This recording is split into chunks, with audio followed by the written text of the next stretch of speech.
कहानी की शुरुआत में वेंजी अपने सर्वेंट चेनलान से कह रहा था कि मैं अपने नए आविष्कार के जरिए दुनिया को दिखा दूंगा कि हम लोग उड़कर भी हेवन में जा सकते हैं। चेनलान कहता है कि बॉस, आप मुझे इस उड़न खटोले से बांधने तो नहीं वाले ना। तो वेंजी कहता है कि तुमने तो कहा था कि तुम हर काम में मेरा साथ दोगे, अब क्या हुआ, फट गई। इतना कहकर वो उस रॉकेट जैसी चीज को खुद से बांध लेता है। उसका सर्वेंट कहता है कि बॉस, अगर आपको अभी कुछ हुआ तो आपके डैड मुझे जिंदा नहीं छोड़ेंगे। तो वो कहता है कि डैड को मारो गोली और इस रॉकेट में लगाओ आग। फिर हम कहानी की फीमेल लीड वान को देखते हैं। उसकी माँ के मरने के बाद उसके डैड ने उसकी शादी कहीं फिक्स करा दी थी, वो भी उसकी बिना मर्जी के। अभी ये लोग जंगल के रास्ते से जा रहे थे। ड्राइवर को जंगल के अंदर कुछ हलचल महसूस होती है, तो वो लोग गैरेज से उतरकर जंगल की तरफ देखने चाहते हैं। तो सामने से तो वेंजी उड़ता हुआ आ रहा था। वो इन दोनों से कहता है कि रास्ते से हट जाओ, मगर तभी ही उसका रॉकेट उसकी बॉडी से डिटैच होकर कहीं दूर जाकर गिरता है एंड वेंजी वान के ऊपर आकर गिरता है। उसी वक्त पर हम लोग हमारे जमाने में वान जैसी ही एक लड़की को देखते हैं जो कि केमिस्ट्री लैब में कुछ एक्सपेरिमेंट वगैरह कर रही थी कि तभी ही वहाँ पर बहुत बड़ा धमाका होता है एंड उसकी सोल ट्रांसफर होकर इस जमाने की वान के अंदर आ जाती है। जब उसे होश आता है तो वो खुद को इस जगह पर पाकर काफी ज्यादा शॉक्ड थी कि तभी ही एक हैंडसम सा लड़का उसके सामने आता है। अभी वान लड़कों के गेटअप में थी। वो उस लड़के जिसका नाम है चीशान उसे कहती है कि क्या तुमने मुझे बचाया है। चीशान जब उसे हाँ कहता है तो वो उसे कहती है कि तुमने मुझे बचाया है, इसका मतलब ये है कि तुम मुझसे प्यार करते हो। ये सुनकर चीशान तो काफी शॉक्ड होता है कि ये लड़का मुझसे किस तरह की बातें कर रहा है। वो कहता है कि देखो, अभी मेरा शादी करने का कोई इरादा नहीं है, मगर वान तो उसके पीछे ही पड़ जाती है। चीशान का सर्वेंट कहता है कि आपको कॉलेज जाने के लिए देर हो रही है, हम इस लड़के को पास ही के ही हॉस्पिटल में छोड़कर आते हैं। आगे वो हॉस्पिटल के अंदर थी। वो सोचती है कि पुराने जमाने के डॉक्टर तो काफी महंगे थे, अगर मैं ट्रीटमेंट के पैसे नहीं दे पाई तो क्या ये मुझे अपनी नौकरानी बना देगा। वो डॉक्टर से पूछती है कि ये कौन सी जगह है, तो वो कहते हैं कि ये चंगान सिटी है और इस जगह का नाम है गुयुवान। इतना कहकर वो दवाई और ट्रीटमेंट के 30 टेल्स मांगते हैं। वो कहती है कि ये तो सच में बहुत ही ज्यादा महंगा है। डॉक्टर उसे कहते हैं कि चीशान ने मुझे कहा था कि मैं तुम्हें हॉस्पिटल की बेस्ट दवाई दूं। तो वान सोचती है कि वो लड़का हैंडसम था, लेकिन वो मुझे यहाँ पर फंसाकर चला गया है। तभी ही उसके कपड़ों से उसे गन पाउडर की स्मेल आने लगती है। वो सोचती है कि मैं केमिस्ट्री लैब में कोई एक्सपेरिमेंट कर रही थी एंड वहाँ पर धमाका हो गया और इस वजह से मैं यहाँ पर आ गई। अगर मैंने दोबारा धमाका किया तो मैं अपनी दुनिया में वापस जा सकूंगी। वो उस डॉक्टर से पूछती है कि मुझे गन पाउडर कहाँ मिलेगा। तो वो उसे कहते हैं कि गन पाउडर रखना और बनाना ये सब कुछ इलीगल है, तुम ये सब कुछ नहीं कर सकती। तो वो उसे कुछ पैसे देती है रिश्वत के तौर पर। तो वो डॉक्टर उसे कहते हैं कि अगर तुम्हें गन पाउडर बनाना है तो तुम्हें गुयुवान एकेडमी जाना होगा, वहाँ पर तुम्हें सारी सामग्री मिल जाएगी। अगर तुम चाहो तो इसमें चीशान की मदद भी ले सकती हो, वो भी उसी कॉलेज में है। आगे रात में वो गुयुवान एकेडमी पहुंच जाती है, जहाँ पर जाकर वो देखती है कि वेंजी और उसका सर्वेंट चोरी चुपके कॉलेज के अंदर घुसने की कोशिश कर रहे हैं। तो वो उसे मदद मांगती है कि क्यों न तुम मुझे इसी तरह से अंदर लेकर जाओ, लेकिन वो मना कर देता है कि तू है कौन, यहाँ से निकल। पर वान तो उसका पैर ही पकड़ लेती है कि तभी ही कॉलेज के एक प्रोफेसर आकर उन दोनों को इस तरह से देख लेते हैं। आगे इन दोनों को सजा मिलने वाली थी। वान उसे पूछती है कि रात में इस तरह से कॉलेज के बाहर घूमने पर क्या सजा मिलती है। तो वो कहता है कि सीधा मौत। वान कहती है कि पर इस कॉलेज में तो सारे लड़के अमीर घर से आते हैं, तो क्या ये लोग सच में हमें मार देंगे।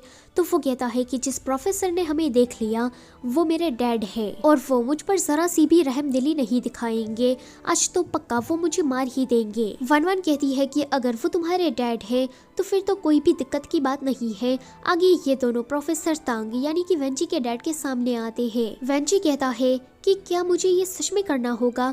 तो वो कहती है कि हाँ, जैसा सिखाया है वैसे ही करो। इतना कहकर वो उसे धक्का दे देती है। वेंजी प्रोफेसर तांग के सामने जाकर क्यूट एक्ट करने लगता है कि डैड, आप क्या मुझे इस छोटी सी गलती की इतनी बड़ी सजा देंगे।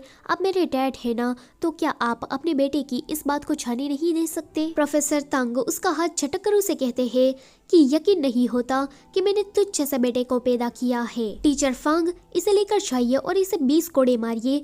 20 से कम नहीं होना चाहिए, अगर ज्यादा हो गया तो चलेगा। टीचर टीचर तांग कहते हैं कि 20 कोड़े तो ज्यादा हो जाएंगे ना।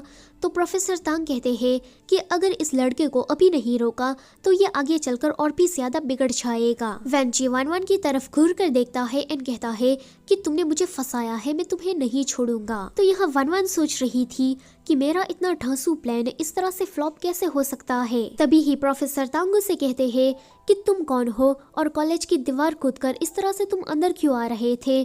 तो वन वन कहती है कि मैं जनरल वू का बेटा वांग चेन हूँ। जब वो बेहोश थी तभी ही उसे ये बैच मिला था। वो कहती है कि माफ करना वांग चेन, लेकिन मुझे तुम्हारी आइडेंटिटी को यूज करना होगा। वो प्रोफेसर तांग से कहती है कि मैं जनरल वू का बेटा हूँ और मैं यहाँ पर स्टडी करने आया हूँ। प्रोफेसर तांग कहते हैं कि जनरल वू मेरे अच्छे दोस्त है। काफी लंबे टाइम से वू फैमिली और हमारी तांग फैमिली के बीच में शादियां होती आ रही है। वन वन कहती है कि मैं उस बेवकूफ बंदर वेंची से तो बिल्कुल भी शादी नहीं करने वाली। फिर वो रोने धोने का नाटक करते हुए उसे रिक्वेस्ट करने लगती है कि प्लीज मुझे इस कॉलेज में रख लीजिए, मेरे डैडी यही चाहते हैं कि मैं इसी कॉलेज में आकर स्टडी करूं। उसके इतना इंसिस्ट करने पर प्रोफेसर तांग मान जाते हैं। आगे एक सीनियर वन वन को पूरा कॉलेज घुमा रहा था। वो उसे कहता है कि इस कॉलेज का पहला नियम ये है कि जहाँ भी तुम्हें टीचर या फिर कोई सीनियर दिखे तो तुम्हें उसे हेलो कहना है। उसी तरफ जीशान आ रहा था तो वो लड़का उसे कहता है कि मैं बहुत ही ज्यादा थक गया हूँ, तो तुम इसे पूरा कॉलेज दिखा दो और सारे नियम के बारे में भी बता दो। वन वन जीशान को देखकर काफी ज्यादा खुश हो जाती है। वो कहती है कि मेरे गन पाउडर में जल्दी ही आ रही हूँ। जब वो अपने कमरे में आती है तो उसकी टक्कर वेंची से हो जाती है, जो कि रात में ही कहीं बाहर जा रहा था। वो उसे कहती है कि तुम यहाँ पर, तो वेंची कहता है कि ये मेरा रूम है। वन वन कहती है कि अब क्या मुझे इस घनचक्र के साथ रहना पड़ेगा। वेंची कहता है कि अगर तुम्हें यहाँ पर नहीं रहना है तो चलते बनो, कोई तुम्हें फोर्स नहीं कर रहा। इतना कहकर वो बाहर जाकर एक्सपेरिमेंट करने लगता है कि वन वन उसके पीछे आकर उसे देखने लगती है। वो एक केमिस्ट्री की स्टूडेंट थी तो उसे पता लग जाता है कि ये तो गन पाउडर बना रहा है। वो उससे पूछती है कि तुम इस तरह से गन पाउडर क्यों बना रहे हो। तो वो कहता है कि ये मेरी पर्सनल हॉबी है। फिर वो सोचता है कि कहीं इसको मेरे उड़न खटोले यानी कि नए आविष्कार के बारे में पता तो नहीं लग गया ना। वो उसे कहती है कि मुझे पता लग गया है कि तुम गन पाउडर क्यों बना रहे हो, क्योंकि तुम्हें यहाँ पर फटाके चलाने हैं, तो क्यों ना हम हाथ मिला ले। ये सुनकर वो सोचता है कि लगता है कि इसको मेरे बारे में कुछ पता नहीं है, इसलिए वो उसके साथ हाथ मिला लेता है। मगर वो ये भी कहता है कि गन पाउडर बनाने का रॉ मटेरियल मैं कहाँ से लाता हूँ, तुम इसके बारे में मुझसे कोई भी सवाल नहीं पूछोगे। वो उसे कहती है कि हाँ मुझे पता है कि चीशन ही ये सारा सामान तुम्हें लाकर देता है, डोंट वरी, मैं ये बात किसी को भी नहीं बताऊंगी। ये सुनकर वो सोचता है कि अच्छा है कि इसे कुछ भी नहीं पता है। आगे वो दोनों मिलकर गन पाउडर बना रहे थे कि तभी ही वहाँ पर बहुत बड़ा धमाका होता है, जो कि वन वन ने खुद किया था। वो अपने जमाने में वापस तो नहीं आ पाती, मगर ये दोनों प्रोफेसर तांग के हाथ जरूर लग जाते हैं। प्रोफेसर तांग वन वन से कहते हैं कि वन चेंग, कि तुम्हें पहले ही दिन कॉलेज के बाहर निकलना है। तो वो कहती है कि नहीं सर। तभी ही वहाँ पर वेंची आकर उसे बचाने लगता है, मगर जैसे ही प्रोफेसर तांग दोनों को सजा सुनाने वाले थे तो वो सारा इल्जाम वन वन पर डाल देता है कि कॉलेज में इसी ने ही फटाके फोड़े, मैंने कुछ नहीं किया, वो धमाका इसने किया है, मेरा इसमें कोई लेना देना नहीं है। वन वन कहती है कि इस कमीने की ऐसी की तैसी।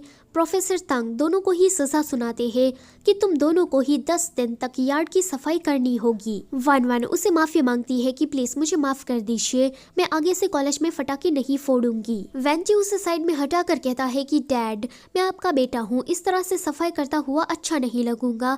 मगर प्रोफेसर तांग इन दोनों की ही नहीं सुनते। वो कहते हैं कि जल्दी से झाड़ू पकड़कर सफाई करो। अगले सीन में ये दोनों सफाई कर रहे थे, मेरा मतलब है कि वन वन ही अकेली सफाई कर रही थी। वो उसके पास जाकर कहती है कि सजा तो हम दोनों को ही मिली है, तो मैं ही अकेली सफाई क्यों करूं। तो वेंची उसे कहता है कि वो धमाका तुमने किया था ना कि मैंने, तो तुम ही सजा भुगतो। वन वन उसे कुछ कहने चाहती कि वो नीचे गिरने वाली थी, मगर वेंची उसकी कमर को पकड़कर उसे बचा लेता है। वो कहता है कि देखो ना, मैंने तुम्हें गिरने से बचा लिया, तो अब बदले में तुम्हें 10 दिन की सफाई अकेले ही करनी होगी। वन वन जल्दी से उसे दूर हो जाती है। क्योंकि उसे डर था कि कहीं इसे पता ना चल जाए कि मैं एक लड़की हूँ। अगले सीन में वेंजी जिशन से कह रहा था कि जब से ये वांग चेन यहाँ पर आया है तब से ही मुझे हर बार किसी न किसी झमेले में फंसा ही देता है एंड हर बार इसकी वजह से मुझे ही सजा मिलती है। तो वान वान कहती है कि देखो वो ब्लास्ट मैंने जानबूझकर नहीं किया था, तो प्लीज तुम मुझे बुली करना बंद करो। जिशन कहता है कि वांग चेन यहाँ पर नया आया है तो उसे ज्यादा कुछ पता नहीं, तो प्लीज इसे जाने दो। तो वेंजी कहता है कि जिशन तुमने इस वांग चेन का साथ देकर अपनी औकात दिखा दी, क्या तुम हमारी दोस्ती को भूल गए हो? वान वान कहती है कि तुम मेरा पीछा छोड़ने का क्या लोगे, अगर तुम मुझे मारना चाहते हो तो मार सकते हो। वो कहता है कि ठीक है। जिशन कहता है कि वेंजी ऐसा मत करो, मगर वेंजी तो बस वान वान को डराना चाहता था, वो उसे सच में नहीं मारना चाहता था। वेंजी को वान वान को इस तरह से डराकर बहुत ही ज्यादा मजा आता है। अगले सीन में जिशन वेंजी से कह रहा था कि वान चेन यहाँ पर नया आया है तो वो धमाका उससे गलती से हो गया, तो उसे तुम जाने दो। वेंजी कहता है कि उसकी वजह से मुझे 20 कोड़े पड़े, सफाई करनी पड़ी, डैड से डांट खानी पड़ी, तो मैं उसे क्यों जाने दूं? जिशन कहता है कि अगर तुमने वान चेन को बुली करना बंद नहीं किया तो मैं उसे बता दूंगा कि तुम ब्लैक मार्केट से गन पाउडर बनाने का सामान खरीदते हो। वेंजी एकदम से उसे मस्के मारने लगता है कि जिशन तुम ऐसा नहीं करोगे ना, तुम मेरे बेस्ट फ्रेंड हो ना। मैं उस वांग चेन को अपने नए आविष्कार के बारे में कुछ भी नहीं बताना चाहता, अगर उसने मेरा फॉर्मूला चुरा लिया तो। अगले दिन वेंजी सभी स्टूडेंट को इकट्ठा करके उसे कह रहा था कि मेरे पास मैजिक जेल है, इसके जरिए कागज पर लगा कोई भी दाग मिट सकता है। बाजार में तो ये मैजिक जेल 50 रुपए का बिकता है,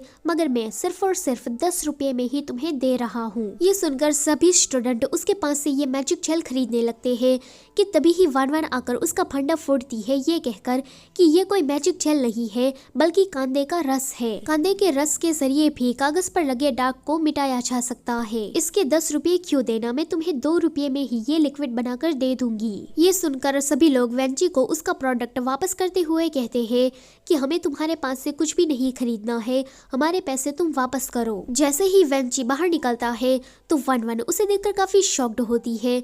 वो कहती है कि यहाँ पर तुम थे जो कि इस मैजिक जेल को बेच रहे थे। जैसे ही बेचारी उसे माफी मांगने के लिए जाती है तो गलती से उसे वेंजी की पैंट ही निकल जाती है। ये देखकर वो तो वहाँ से भाग जाती है, मगर वेंजी की इज्जत का कबाड़ा सबके सामने हो गया था। वो उसे कहता है कि तुम हर बार मेरे काम में टांग अड़ाने क्यों आ जाते हो। तो वो कहती है कि माफ करना, मुझे सच में इस बार पता नहीं था कि वो मैजिक जेल तुम बेच रहे हो। मुझे लगा कि यहाँ पर स्टूडेंट के साथ कोई फ्रॉड कर रहा है, इसलिए मैंने उसे एक्सपोज कर दिया, मगर पता होता कि ये तुम हो तो मैं ऐसा बिल्कुल भी नहीं करती। अगले सीन में वो अपने कमरे में होती है कि तभी ही उसे वेंजी का छुपाया हुआ कुछ सामान मिलता है। वेंजी उसी तरफ आ रहा था तो ये देखकर वो कबर्ड में जाकर छुप जाती है। तभी ही वहाँ पर वेंजी आता है। वो देखता है कि उसके डैड चिल्लाते हुए उसे ढूंढते हुए आ रहे हैं, तो वो भी उसी कबर्ड में जाकर छुप जाता है जहाँ पर वन वन पहले से ही थी। वो वन वन को देखकर जोर से चिल्लाने ही वाला था कि वन वन उसे चुप करने का इशारा करती है। तभी ही वहाँ पर प्रोफेसर तांग आते हैं। वो कहते हैं कि सभी को उल्लू बनाने के बाद ये लड़का कहाँ मर गया है। उसके जाने के बाद ये दोनों बाहर आते हैं। वेंजी काफी ब्लश कर रहा था तो ये देखकर वन वन उसे कहती है कि तुम्हारा चेहरा इतना लाल क्यों है, अब तुम ये मत कहना कि तुम्हें लड़के पसंद है। ऐसा कहकर वो उसे चिढ़ा रही थी तो वो उसे कहता है कि तुम मुझसे दूर रहो। वन वन के जाने के बाद वो सोचने लगता है कि क्या मुझे सच में लड़के पसंद है, नहीं ये इम्पॉसिबल है। आगे वेंजी टॉयलेट गया था। काम खत्म करने के बाद जैसे ही वो बाहर निकलने के लिए दरवाजा खोलने लगता है तो दरवाजा तो अटक गया था। यहाँ वन वन फटाका चलाकर अपनी दुनिया में जाने की कोशिश कर रही थी कि तभी ही उसे वेंजी की जोर से चिल्लाने की आवाज आती है कि कोई दरवाजा खोलो। वो कहती है कि ये घन चक्कर यहाँ भी आ गया।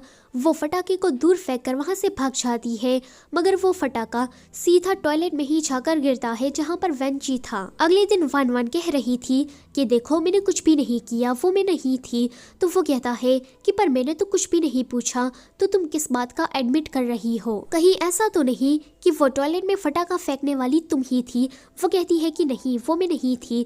तो वो कहता है कि सच को जल्दी बता दो, अगर मुझे पता लगा कि तुमने मुझसे झूठ बोला है तो मैं तुम्हारी ऐसी की तैसी कर दूंगा। अगले सीन में प्रोफेसर तांग ने इन दोनों को सजा दी थी क्योंकि हर बार ये दोनों कोई ना कोई बखेड़ा खड़ा कर ही देते हैं। सीनियर उसी तरफ से जा रहा था तो वो इनके पास आकर कहता है कि मैं यहाँ से गुजरा मगर तुम दोनों ने मुझे एक हेलो कहना भी ज़रूरी नहीं समझा। तो वेंजी कहता है कि हेलो सीनियर। तो सीनियर वान से कहता है कि ज़रा वेंजी से कुछ सीखो, तुम तो बहुत ही ज़्यादा घमंडी हो, मुझे एक हेलो भी नहीं कहना चाहती। जैसे ही सीनियर वान को मारने के लिए आगे आता है तो उसके टब में भरा पानी उसके ऊपर आकर गिरता है।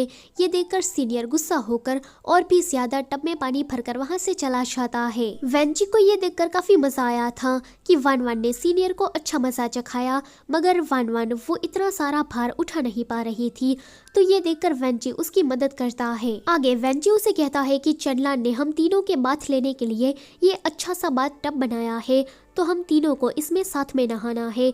वो मना करती है मगर ये वेंजी तो उसके पीछे ही पड़ जाता है कि हम तीनों लड़के हैं तो इसमें क्या दिक्कत की बात है। मगर तभी ही कुछ फटाके नीचे गिर जाते हैं। ये देखकर वो कहता है कि टॉयलेट में फटाका फेंकने वाली तुम ही थी ना। वो कहती है कि देखो मुझे एक्सप्लेन करने दो। तो वो कहता है कि हाँ, मैं तुम्हें अब अपना दोस्त मानता हूँ तो मैं तुम्हारी एक्सप्लेनेशन जरूर सुनूंगा। मगर वो कुछ भी नहीं बोल पाती, यानी कि वो ये कहती कि मैं धमाका इसलिए करना चाहती थी क्योंकि मुझे अपनी टाइमलाइन में वापस जाना है। वान को कुछ भी ना कहता देखकर वेंजी कहता है कि इसका मतलब ये है कि तुमने जानबूझकर मेरे ऊपर फटाका फेंका।